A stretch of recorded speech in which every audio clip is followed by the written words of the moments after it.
actually preparing a taco lunch, taco bar today for 150 people, as we did box lunches for 150 people yesterday. This is an amazing facility. I'm very fortunate to be part of this.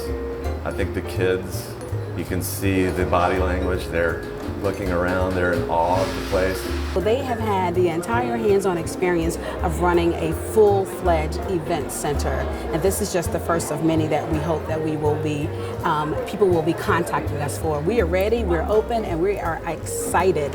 I'm ecstatic to be in this space. I'm living the dream.